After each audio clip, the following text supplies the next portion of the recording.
vale, pues comenzamos.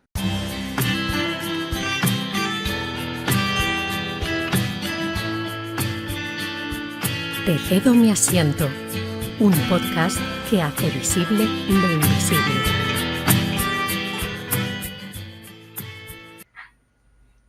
Pues bienvenidos y bienvenidas todos a un nuevo capítulo de Te cedo mi asiento, en el que vamos a hablar de un tema que...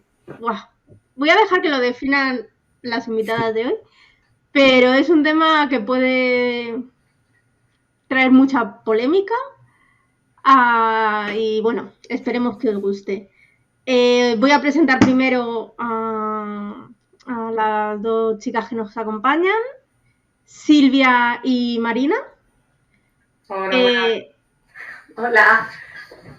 ¿Sois dos trabajadoras? Sí, de educación especial. Bueno, yo soy tutora, profe ahora mismo. Yo soy logopeda. Bueno, pues yo soy Silvia, llevo 23 años trabajando en un colegio de educación especial de la Fundación Gil Gallarre. Estuve 7 años en los talleres ocupacionales y desde el 2007 ya entré como logopeda en el cole y aquí sigo. Y bueno, yo soy Marina Casas, también trabajadora de la Fundación. Ya he ejercido mi profesión durante 6 años y en la Fundación llevo 4 y actualmente trabajo como PT, como tutora y, bueno, maestra de educación especial de PT, pedagogía terapéutica. Pues bienvenidas. Y también presentar, aunque ya le tenéis más visto, a Guille, que va a estar con nosotros. ¿Quieres decir algo? Hola a todos y a todas y muchas gracias otra vez por dedicarnos el rato, que en el espacio-tiempo que grabamos esto es viernes por la tarde, entonces es doblemente gracias por dedicarnos el ratillo y el esfuerzo.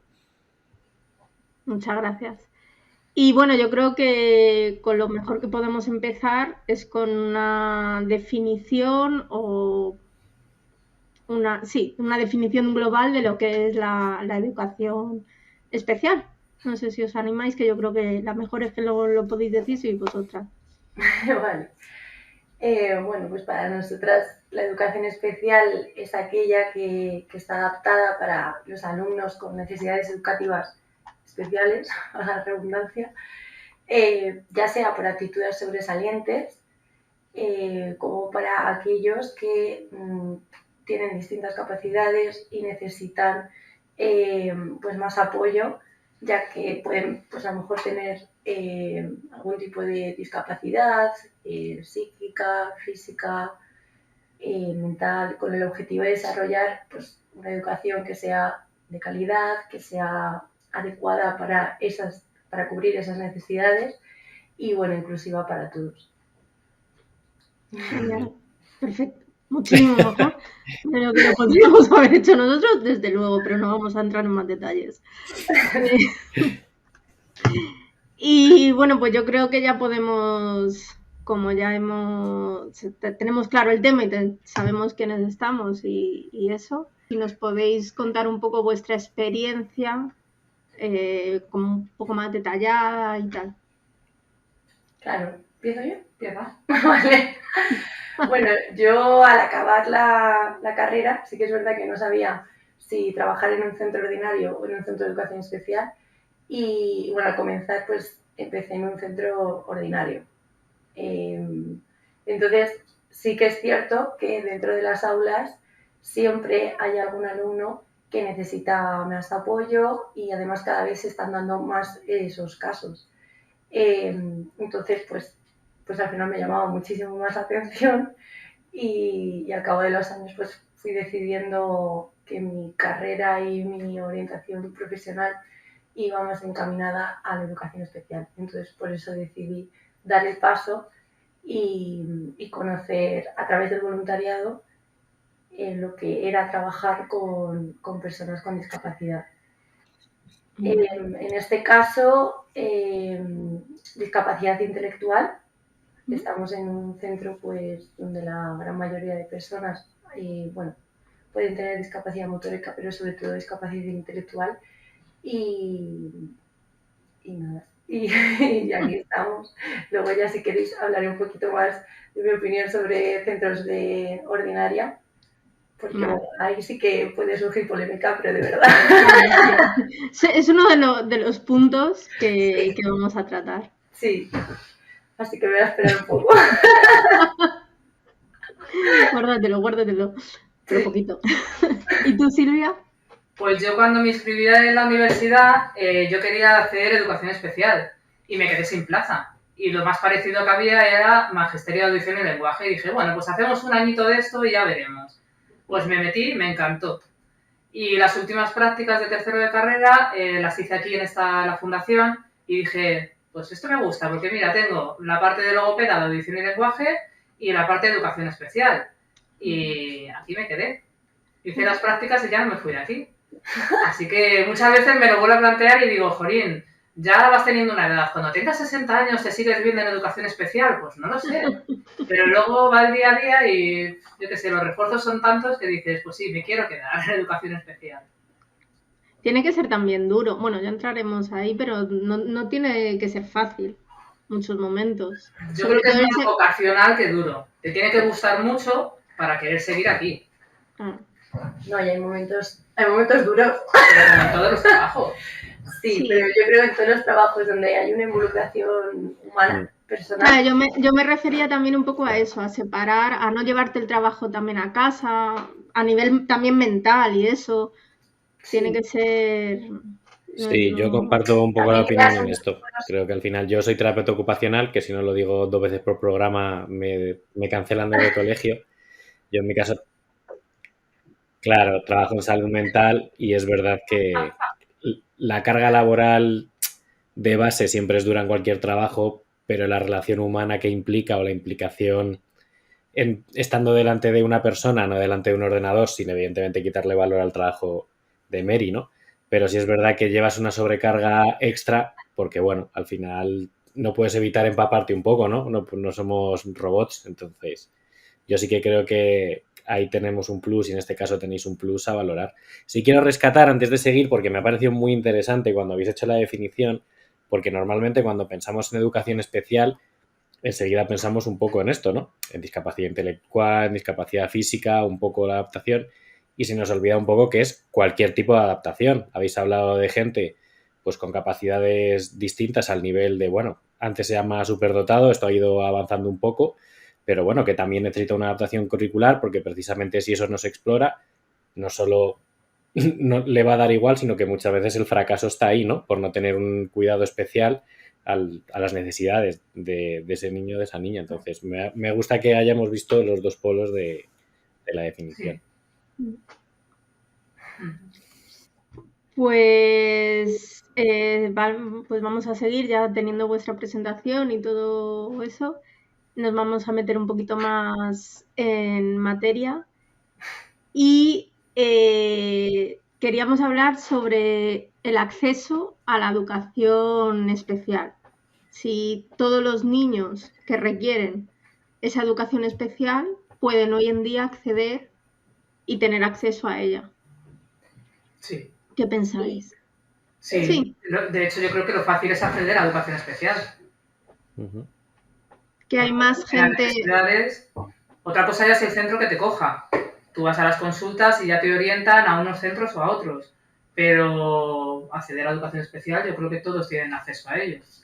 En los centros ordinarios, el equipo de orientación tiene que elaborar unos informes de cada alumno y bueno, esos informes son los que se remiten al área territorial que se encarga de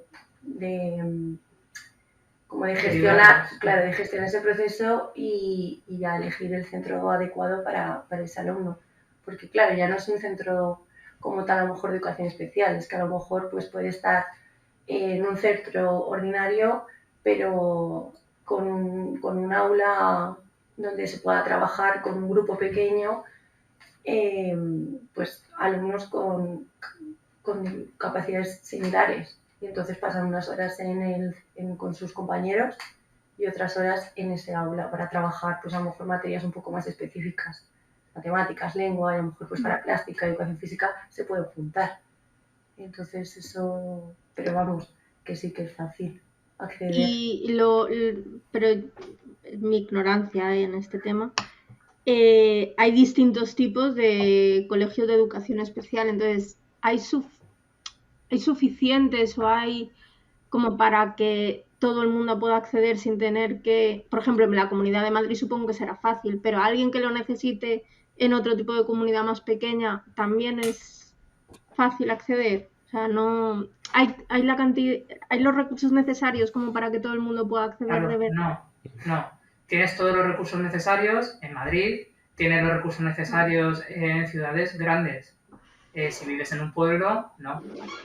Bueno, Si un vives en un pueblo. pueblo, bueno, o en una ciudad más pequeña Por que eso no que- cuentes con centros de educación especial tan específicos, no. Te O sea tendrías que que desplazar o entrar en una aula ordinaria con los apoyos que te den.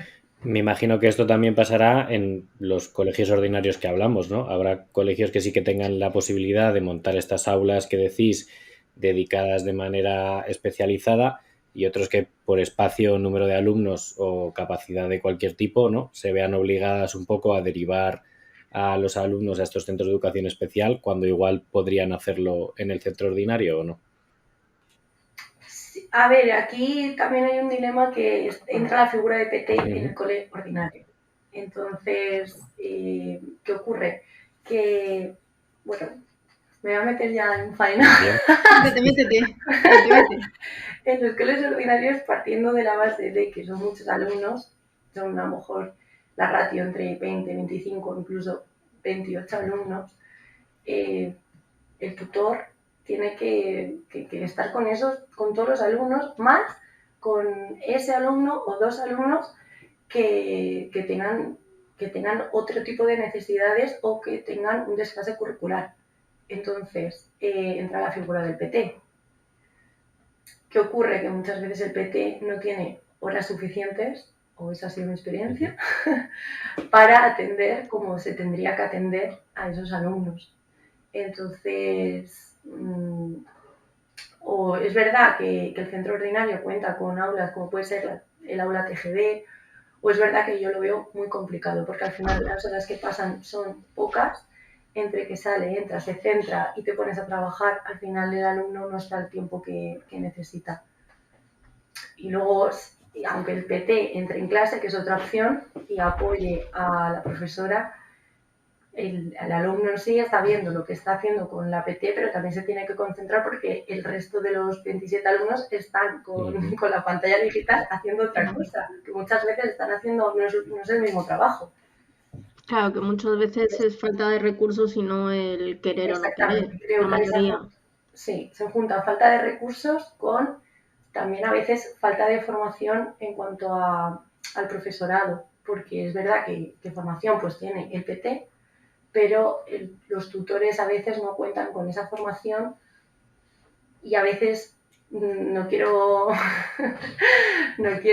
tampoco pobrecillos, ¿no? Porque es muy difícil trabajar con los alumnos, pero cuentan por un lado con la dificultad de dar a cada uno el reto de dar una educación individualizada, pero es que además con el reto de la formación, que hay un montón de pues al final de discapacidades, de trastornos. Entonces creo que hay que estar muy informado para dar una respuesta educativa adecuada y eso es un hándicap que yo, para mí, mi opinión personal es que todavía no está conseguida. Bueno, hemos evolucionado mucho, sí. Creo, aunque todavía eso no es excusa porque hay que seguir evolucionando. Pero yo, por ejemplo, me acuerdo que cuando yo era pequeña, al cole que iba mi hermana, cuando nací yo, a mis padres le dijeron que nanay de la China porque no había nadie que se pudiera encargar de mí. Y tuvieron que cambiarnos bueno, me llevaron y a mi hermana la cambiaron a un cole de integración. Y en esa época era como súper novedoso, o sea, no había muchos. Entonces, espero que en ese sentido eso de que haya coles que ni siquiera acepten a ciertos niños ha cambiado. Por favor, decidme que sí. Pues, qué pena, María, pero te voy a decir que no. A ver, cierto es que en los colegios públicos tienen como preferente motórico, preferente, o sea, van un poco encaminados, ¿no? Los concertados, hay algunos que tienen aula TEA, hay otros que tienen aula, y hay muchos concertados que tienen combinadas, o sea, hay muchas modalidades. Es muy triste, pero todavía hay colegios de cualquier tipo de modalidad que lo que buscan son notas muy altas en la EBAU y resultados muy fuertes en las pruebas de la Comunidad de Madrid, con lo cual hay cierto alumnado, no solamente con discapacidad, o sea, pues que no sea pues eso, pues brillante, no encaja en ciertos tipos de colegios. Entonces, bueno, pues, qué pena. Pero lo que sí creo que tenemos ahora es un abanico muy grande para que puedas elegir si quieres una escuela ordinaria o te prefieres decantar desde chiquitín en irte a educación especial o irte a una combinada por probar. O sea, creo que ahí sí hemos ganado y hemos conseguido muchas cosas. Pero bueno, luego el otro sigue ahí. Ya.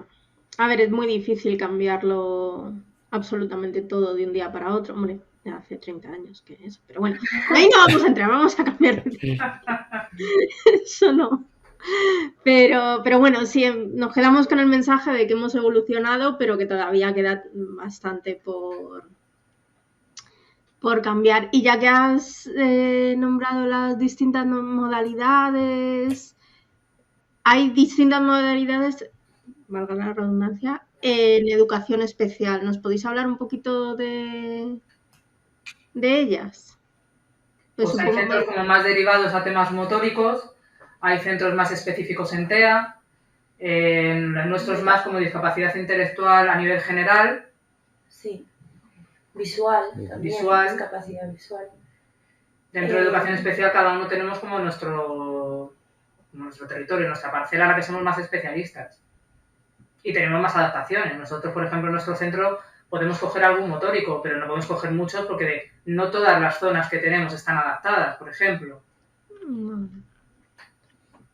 Vale. Sí, es que eso es interesante porque, claro, la gente piensa en educación especial y es como que mete a toda la gente con... Hay veces que nos ponen a todos como en un mismo saco y nos meten a todos ahí y es como, no, hay distintos tipos, distintas características y porque por hablar un poquito y aclararlo. Sí, claro, es intentar tener la visión de que educación especial es paralelo a educación ordinaria. En educación ordinaria tienes alumnos de todo tipo, pues en educación especial igual.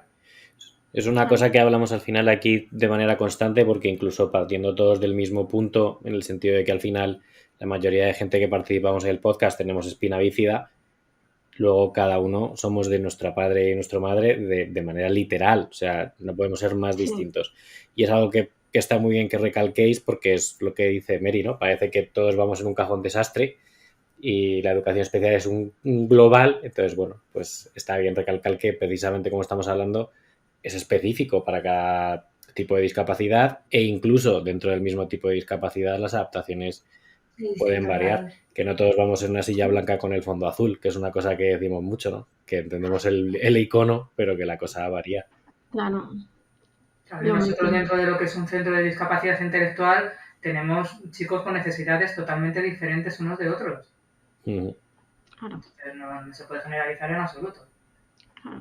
Y eso es por lo cual, uno de los motivos por los cuales estamos haciendo este capítulo, porque el desconocimiento, incluso me incluyo, porque se me escapan muchísimas cosas, pero la generalización, el meter a todos en el mismo saco y los prejuicios que hay en la sociedad no ayudan para nada como para entender la educación especial.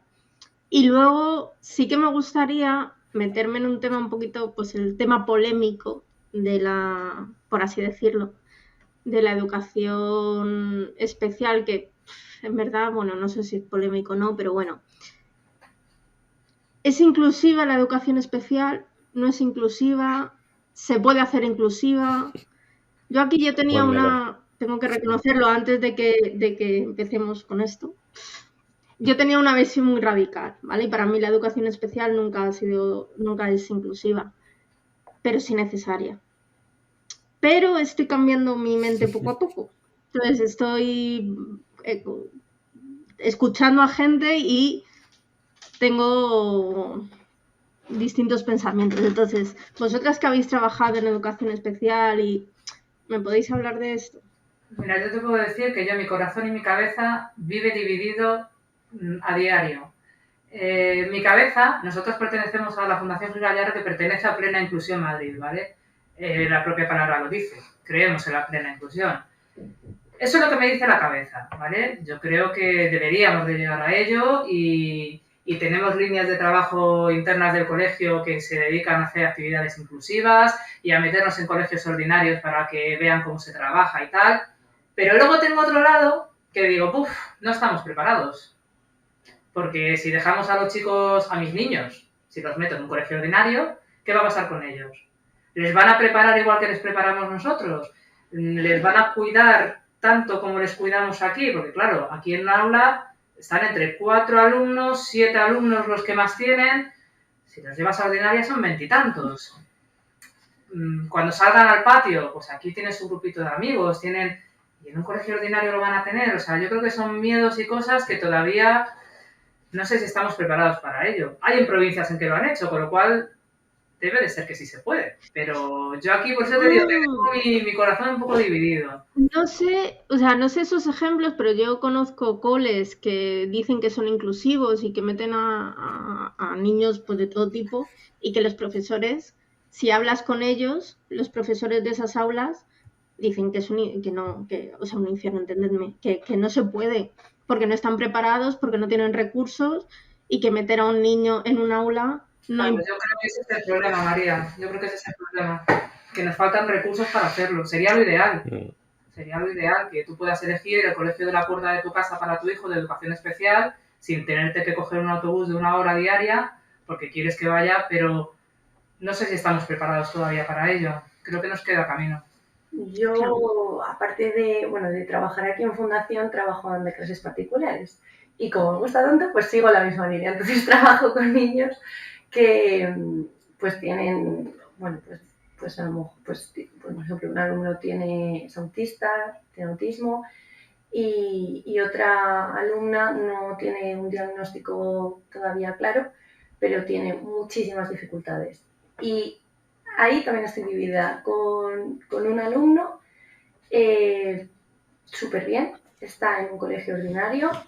Sí que es cierto que es un cole muy pequeñito, donde creo que está él y otro alumno trabajando únicamente con la PT. O sea, es que son 2 alumnos para la PT dentro de todo el colegio. Entonces, creo que ahí es un ejemplo súper claro donde se ve que si hubiese recursos suficientes, sí que se podría llegar a hacer pues una inclusión más eficiente. Y luego tengo el otro caso de otra alumna que está en un cole ordinario, que tiene muchísimas dificultades para seguir la clase, además es una niña hiperactiva, con lo cual es un tipo de alumno pues que a los profesores molesta porque interrumpe,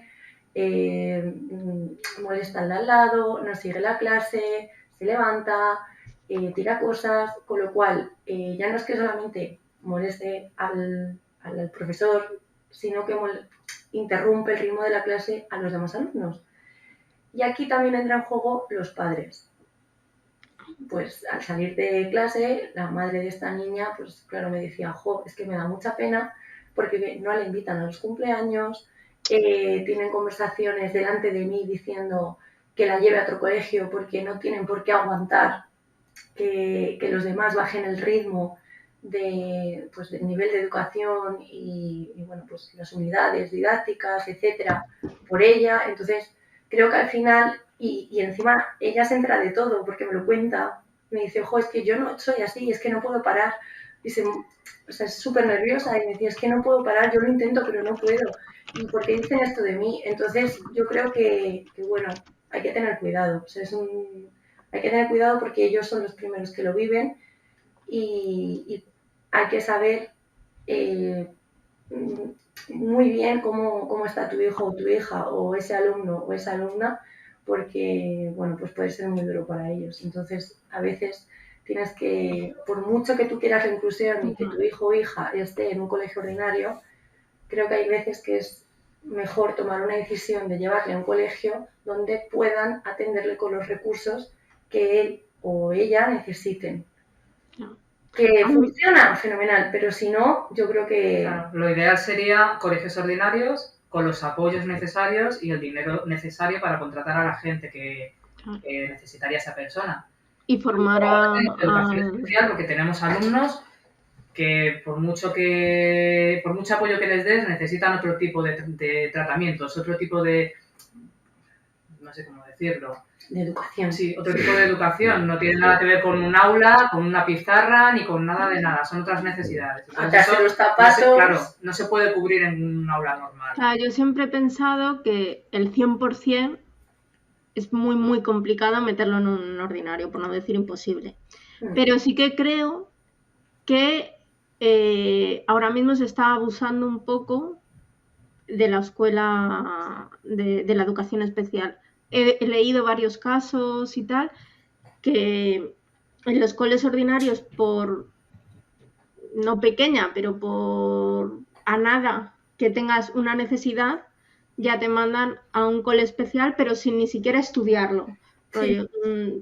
No nos encaja. Claro, en un cole ordinario sí pasa, pero por lo que hemos comentado antes. O sea, esta alumna que conozco, y conozco muchos más casos en un cole ordinario, en cuanto no interrumpes, no paras quieto, no sigues las clases y te derivan al equipo de orientación, y el equipo de orientación decide que pues tienes que tienes que educarle de forma diferente, ahí es cuando el tutor empieza a tener reuniones con las familias y empieza a decir que se vayan buscando otro colegio.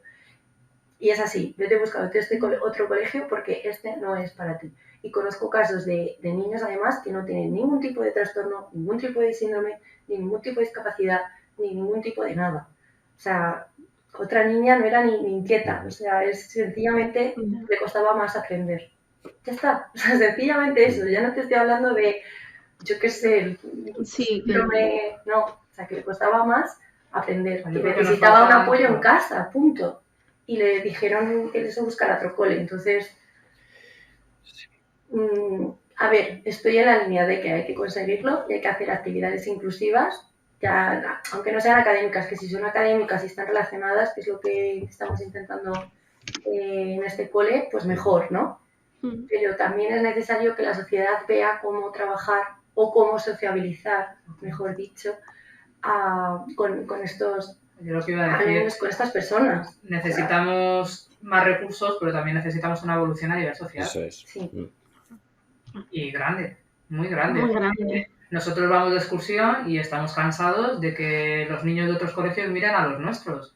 Pero es que los nuestros, y no es porque yo los quiera más, pero es que les dan 100 vueltas muchas veces en comportamiento, en actitudes, vamos a un teatro, tienen un saber estar y ves a los otros y dices, ¿y tú estás mirando raro a mi niño?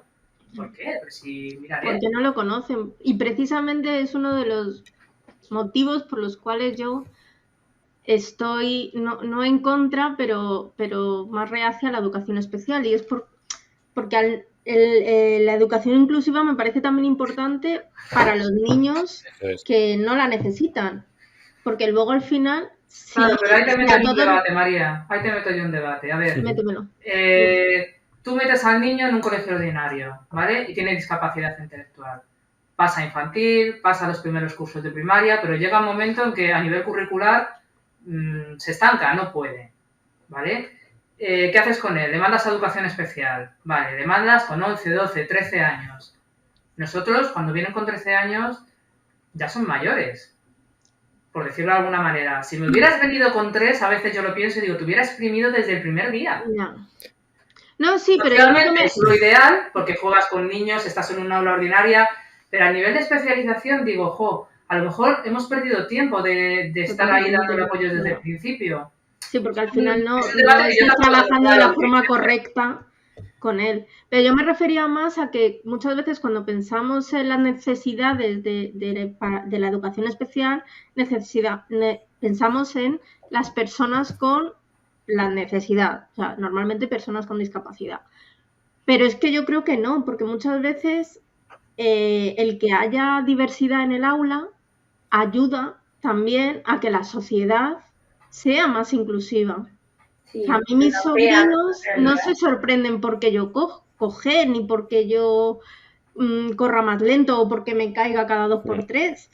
Pero si paso por un cole y están saliendo, todo el mundo me mira. O sea, los niños se giran, se les rompe el cuello.